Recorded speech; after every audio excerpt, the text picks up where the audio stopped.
So Nanda எழுதுறீங்க. ம். அந்த கதை வந்து கடைசியில் அந்த அம்மாவே வந்து ஒரு பையனை மாதிரி இருக்கு. இது ஆடியன்ஸ் ஏற்றுப்பாங்களா இல்லையான்னு எனக்கு தெரியல. ஏதாவது ஒரு டவுட் வந்ததா? டவுட் வரல. வரவே இல்லை. ஏன்னு கேட்டால் ஆ இந்த நந்தா கிளைமேக்ஸ்ன்றது இருட்டிண்டா ஆத்மா எம்டி வாசுதேவன் நாயரோட ஷார்ட் ஸ்டோரி. ஆ ஷார்ட் ஸ்டோரியோட எண்டு. ஆ அதை தனியாவர்த்தனம்னு படம் எடுத்தாங்க. அதில் மம்மூட்டி நடிச்சிருந்தார். அதில் இதே தான் நடக்கும். இதில் வந்து இவன் பாரேன், அதில் அவன் பைத்தியக்காரன். மம்மூட்டி பைத்தியக்காரன் நடிச்சிருப்பார். இதுதான் நடந்தது. அந்த படம் அவ்வளோ பெரிய வரவேற்பு பெற்றுச்சு. அப்படி இருக்கிறப்ப அந்த படம் கொடுத்த அந்த கான்ஃபிடென்ஸ் தான் என்னை இதை எடுக்க தூண்டுச்சு. அதுவும் ஒரு விதமான மோட்சம்னு பார்க்குறீங்களா? அதை மோட்சம்னு சொல்ல முடியாது. அந்த சின்ன வயசில் தகப்பனையே அடித்து கொன்ன அந்த கோபம் அதுக்கப்புறம் மாறுவான்னு பார்த்தாக்க கடைசி வரைக்கும் மாறவே இல்லை. அப்படின்னோடனே வேற வழி இல்லை.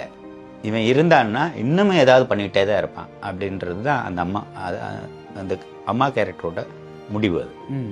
அது நான் எடுத்த முடிவு இல்லை, அந்த அம்மா எடுத்த முடிவு. அது எப்படி சொல்றீங்க நீங்க எழுதும்போது அதுவாகவே வந்துச்சு? இல்லை, எந்த தாயும் அந்த முடிவு எடுக்க மாட்டாங்கன்னு நம்ம நினச்சிட்டு இருக்கிறோம். ஒரு தாய் போய் மகனுக்கு நடக்குது முடியாமல் பெட்லேயே படுத்து கிடக்கிற மனசெலவுலையாவது தாய் வந்து ஐயோ இப்படி கஷ்டப்படுறதுக்கு பேசாமல் போய் சேர்ந்துடலாமே அப்படின்னு வெளியே சொல்ல மாட்டாளே தவிர மனசெலவுலையாவது நினைப்பாள். உடனே தாய்மையை இழிவாக பேசுகிறோம் அப்படின்னு அந்த மாதிரி அர்த்தம் பண்ணக்கூடாது. எல்லாருக்கும் அது இருக்குது.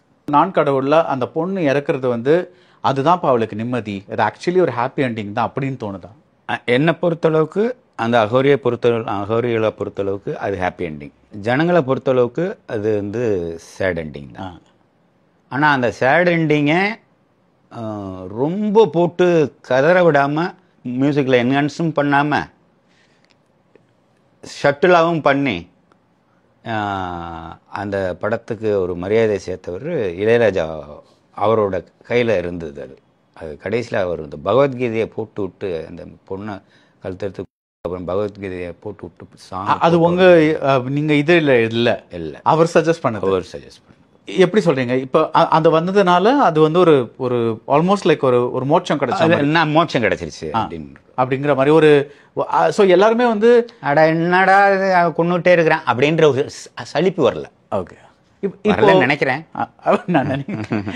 இப்போ சேதுவோட எண்டிங் எப்படி பார்ப்பீங்க? நந்தாவோட எண்டிங் எப்படி பார்ப்பீங்க? பிதாமகனோட எண்டிங் எப்படி பார்ப்பீங்க? என்ன கேட்டால் பிதாமகன் எண்டிங் வந்து ஹாப்பி எண்டிங் தான். எப்படி? அவன் விரும்பின ஒரு கதாபாத்திரத்தை ஒருத்தன் அவனை எவ்வளோ தூரம் அடிச்சு முடியுமோ கூப்பிட்டு கிளம்பி போகிறான். அவனை பொறுத்தளவுக்கு சாட்டிஸ்ஃபைடா, ஹீரோவை பொறுத்தளவுக்கு அதுதான் ஆடியன்ஸோட சாட்டிஸ்ஃபேக்ஷன். ஆடியன்ஸ் சாட்டிஸ்ஃபைடாக தானே போடுறாங்க. ஆனால் ஒரு சோகம் இருக்குல்ல, சோகம் மீன்ஸ் அந்த சின்ன சோகம் இருக்கு. சின்ன சோகமா? அந்த சூர்யா கேரக்டர் செத்து போனது சின்ன, அது ஒரு மூட்டை வந்து நீங்க வைக்கும் போது அது ஒரு பெரிய இது இல்லை, ஷாக்ல. ஸோ நந்தாவை நீங்க எப்படி பாக்குறீங்க?